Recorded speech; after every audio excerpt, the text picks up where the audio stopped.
Alors bonjour tout le monde, aujourd'hui nous allons répondre à une grande question qui tue. C'est quoi une dérivée? Autrement dit, nous allons savoir à quoi correspond la dérivée d'une fonction et également à quoi ça sert de calculer une dérivée. D'abord, le fondement de la dérivée d'une fonction qui a amené le calcul différentiel a été instauré par deux hommes. D'abord en Allemagne, Gottfried von Wilhelm-Leibniz, qui est cet homme, ainsi qu'au même moment en Angleterre, Sir Isaac Newton. Isaac Newton s'est demandé un jour quelle serait la vitesse d'un objet en un temps précis, ce qu'on appelle aujourd'hui la vitesse instantanée d'un objet en un temps donné. Comme par exemple, si nous prenons ce magnifique ballon de soccer miniature et que nous le laissons tomber du niveau du plafond jusqu'au sol sur une distance de 1 mètre. Si le ballon parcourt une distance d'1 mètre durant un temps d'1 seconde, alors sa vitesse moyenne est simplement que de dire 1 mètre par seconde. Par contre, Newton s'est posé la question: quelle serait la vitesse instantanée, la vitesse réelle, lorsque le ballon est à contact au niveau du sol? Donc, le but de Newton était de trouver la vitesse réelle du ballon 1 seconde plus tard lorsqu'il est à contact avec le sol. Donc, ce qu'on appelle aujourd'hui la vitesse instantanée du ballon 1 seconde plus tard. Évidemment, au départ, si la vitesse initiale du ballon est de 0 mètre par seconde et qu'en moyenne, la vitesse était de 1 mètre par seconde durant cette chute, évidemment, la vitesse du ballon rendue au niveau du sol devrait être plus grande nécessairement qu'1 mètre par seconde. Mais pour Newton, il n'y avait pas de moyen précis pour trouver cette vitesse instantanée du ballon lorsqu'il atteignait le sol, donc 1 seconde plus tard. Donc, vous allez voir que la dérivée va nous permettre justement à trouver cette vitesse en un temps précis, c'est-à-dire la vitesse de ce ballon-là au niveau du sol, donc en un temps précis d'1 seconde plus tard. Donc, la dérivée nous permet de trouver des vitesses instantanées, ce qu'on appelle une vitesse en un temps précis. C'est-à-dire que lorsqu'un objet tombe en chute libre, quelle serait la vitesse à ce temps précis, donc la vitesse V1, quelle serait la vitesse à ce temps précis, la vitesse V2, et quelle serait la vitesse au niveau du sol qu'on pourrait appeler la vitesse finale en ce temps précis, soit 1 seconde plus tard. Et pour comprendre le concept de dérivée ainsi qu'à quoi ça sert, voici un autre bel exemple d'application. Nous sommes en voiture et nous nous déplaçons du point A vers le point B, tout en accélérant de manière constante. La fonction qui suivrait cette règle, donc suivrait ici le déplacement Y en fonction du temps X. Le déplacement de notre situation serait un déplacement en mètres et le temps X serait bien sûr un temps en secondes. Donc, notre but, c'est de se déplacer en voiture du point initial A jusqu'au point ici final B. Donc, tout en suivant cette fonction ici.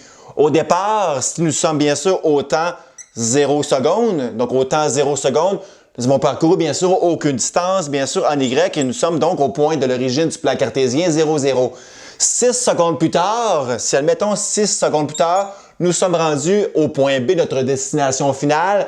Si à 6 secondes plus tard, donc nous serons rendus ici à bien sûr 36 mètres plus loin dans notre déplacement. Ensuite, si nous voulions calculer la vitesse moyenne durant les 6 premières secondes, notez par ce symbolisme la vitesse moyenne durant l'intervalle des 6 premières secondes, nous n'aurons qu'à faire la distance parcourue, c'est-à-dire ici 36 moins 0, donc 36 en réalité. Donc 36 moins 0 donnerait la distance parcourue 36 mètres. Divisé par le temps que ça a pris, bien sûr, pour se rendre du point A vers le point B. Donc, ce temps est exprimé par la différence de 6 moins 0, donc le temps, nécessairement ici, 6 secondes. C'est-à-dire divisé par 6 moins 0, donc divisé par 6 secondes. Donc, la vitesse moyenne serait clairement la distance parcourue totale, 36 mètres, divisé par le temps que ça a pris, bien sûr, pour parcourir cette distance de 36 mètres, donc 6 secondes, donnant bien sûr ici 6 mètres par seconde. Ce 6 mètres par seconde est une vitesse moyenne que j'ai parcourue ici durant cette distance entre 36 mètres. Chose importante, si vous remarquez bien, cette vitesse moyenne de 6 mètres par seconde correspond ici à l'origine de ce calcul. Ce calcul, je ne sais pas si vous vous rappelez des anciens souvenirs, ça correspond à un taux de variation. C'est-à-dire Y2 moins Y1, le tout sur X2 moins X1, c'est-à-dire la fameuse formule delta Y sur delta X. Ce taux de variation ne correspond pas à n'importe quoi, point de vue graphique. Ça correspond ici au taux de variation de cette séquence, c'est-à-dire entre les points A, 0, 0, ainsi que le point terminal B ici, où est-ce qu'on atteignait notre point final de notre déplacement. Par le même principe, si nous voulions calculer la vitesse moyenne durant les 3 dernières secondes, c'est-à-dire dans ce laps de temps-là ici, entre le temps 3 ainsi que le temps 6 secondes, donc le déplacement ici du point C vers le point B, La vitesse moyenne durant ce parcours est très simple. C'est un peu comme tantôt, en fait. J'ai calculé la distance parcourue entre le point C et le point B, c'est-à-dire ici la différence de 36 avec 9. Je t'ai dit que le 9 correspond à lorsque x vaut 3, mais y vaut 9. Lorsque x vaut 3, mon déplacement ici y vaut clairement 9. Donc je répète, le déplacement entre le point C vers le point B serait la différence de 36 et 9, c'est-à-dire ici 36 moins 9.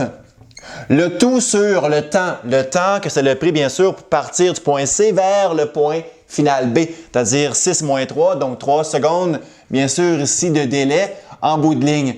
Donc j'aurai à diviser donc le numérateur, la distance parcourue, donc 36 moins 9, 27 mètres, par bien sûr ici 3 secondes, donne nécessairement ici en bout de ligne une vitesse moyenne de 9 mètres par seconde.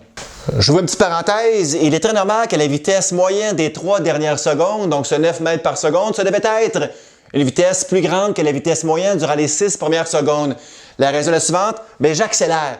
Comme que j'accélère, il faut absolument que nécessairement que la vitesse donc entre les 3 dernières secondes soit plus élevée que les vitesses totales durant les 6 premières secondes. Et si vous remarquez bien, encore une fois, ce taux de variation-là, correspondant ici à la vitesse moyenne durant les 3 dernières secondes, étant de 9 mètres par seconde, c'est le taux de variation, pas de n'importe quoi, mais de 7,50 du point C vers le point B. Donc, la vitesse moyenne est le taux de variation de 7,50. Donc, une vitesse moyenne, si vous remarquez bien, toujours le taux de variation d'une séquente entre deux points de la fonction. Dans votre cours de calcul 1, vous allez appeler ces vitesses moyennes des taux de variation moyens. Donc, en mathématiques, on dit TVM, taux de variation moyen. Donc, la vitesse moyenne entre le temps 0 et 6 secondes sera nommée par ce symbolisme-là ici. Par le même principe que la vitesse moyenne durant les 3 dernières secondes serait appelée TVM, taux de variation moyen, durant les temps 3 ainsi que 6 secondes. Taux de variation moyen, ce sont les taux de variation, pas de n'importe quoi, mais toujours de séquente. Donc, de séquente coupant la fonction en 2 points. Évidemment, les taux de variation moyens, qui sont en réalité les taux de variation de n'importe quelle séquence, correspondent à cette formule, c'est-à-dire l'ancienne formule delta Y sur delta X, comme étant ici f de B moins f de A, Y2 moins Y1 sur B moins A, c'est comme dans le temps X2 moins X1. Et là, il ne faut pas perdre de vue la question qui tue de tantôt, c'est-à-dire trouver la vitesse en un temps donné, en un temps précis, ce qu'on appelle la vitesse instantanée. Notre but ici est de trouver la vitesse à ce temps précis, à 5 secondes. La vitesse à ce point-là précisément, c'est à laquelle? Donc la vitesse qu'on appelle instantanée à 5 secondes devrait donc ici être quelle vitesse en bout de ligne? Et là, je sais qu'est-ce que vous allez me dire, on n'a qu'à faire comme tantôt, c'est-à-dire calculer le taux de variation moyen à ce temps ici, 5 secondes, par la formule f de B moins f de A, le tout sur B moins A, un peu comme tantôt par un taux de variation. Mais là, évidemment, je sais que vous savez également que c'est impossible de calculer un taux de variation si je ne connais qu'un seul point. Donc, comment voulez-vous faire Y2 moins Y1 sur X2 moins X1, connaissant qu'un seul point, le point 5,25, chose impensable?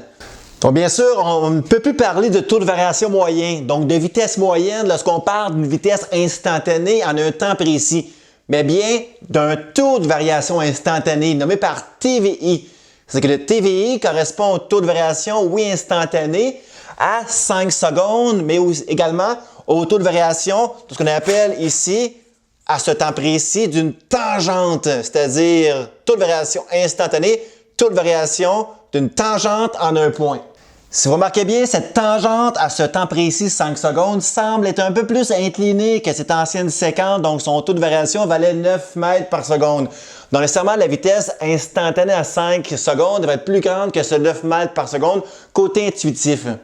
Mais évidemment, ça m'est impossible de trouver le taux de variation de cette tangente car je ne connais qu'un seul point, c'est-à-dire le point 5,25. Pour ce faire, je vais prendre une séquence, mais qui est très près d'être cette tangente.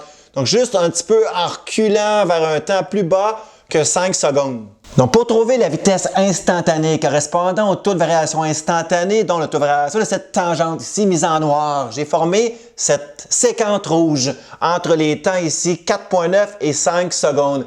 Donc, ce taux de variation moyen correspondant à cette séquence ici rouge, son taux de variation, correspond à la vitesse moyenne entre ces temps 4,9 ainsi que 5 secondes. Donc, on va appliquer donc cette formule un peu bêtement ici, c'est-à-dire en calculant grâce à ces deux points, 4.9,24.01 que j'ai obtenu en faisant ici, bien sûr, 4.9 à la 2, je tiens à vous rappeler ici, donnant 24.01, ainsi que le point 5,25. Donc, allons-y ensemble. Donc, calculons le taux de variation de cette droite ici, 50 mise en rouge.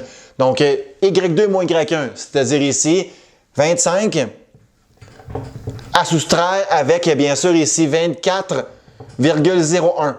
Le tout sur, bien sûr, mes 2x soustraits, c'est-à-dire 5 moins 4,9. C'est-à-dire ici 5 moins 4,9. Donc, la distance parcourue serait de, bien sûr, ici 0,99 mètres sur ce temps, 0,1 seconde, ce qui donne, bien sûr, ici 9,9 mètres par seconde de vitesse moyenne entre ces deux temps. Donc, mon but, c'est de trouver ici cette vitesse précise à ce point, à ce temps précis, 5 secondes. Si vous remarquez bien, je me rapproche de plus en plus près de ce délai ici de 5 secondes. Donc, au départ, je tiens à vous rappeler que cette séquence rouge, mimée par ma règle ici, avait une vitesse moyenne, donc un taux de variation moyen de 9,9 mètres par seconde. De 9,9 mètres par seconde. Cette séquence bleue a un taux de variation moyen de 9,99 mètres par seconde. La voici, cette séquence bleue, qui est pratiquement cette séquence bleue, ma tangente noire. Donc, pratiquement le même taux de variation ici. Donc, cette tangente bleue, entre ces délais de 4,99 ainsi que 5 secondes, a un taux de variation moyen, donc appelé aussi vitesse moyenne, calculé par son taux de variation de 9,99 mètres par seconde. Donc, ce même ici, 9,99 mètres par seconde. Donc, si vous marquez bien, plus que ma séquence rouge vers ma séquence bleue, vers ma tangente noire, on remarque très bien la tendance qui s'approche dangereusement de plus en plus près de 10 mètres par seconde. Donc, on peut donc croire que la vitesse instantanée, plus que mes délais sont de plus en plus petits, donc serait de 10 mètres par seconde lorsque j'ai atteint ce temps précis, 5 secondes. Donc, on vient de trouver la vitesse temps désirée par Isaac Newton, c'est-à-dire la vitesse instantanée, la vitesse précise en un temps donné, c'est-à-dire notre cas à nous, la vitesse précise à ce temps précis de 5 secondes, c'est-à-dire par cette évolution qu'on remarque très bien qui s'approche de plus en plus près de 10 mètres par seconde.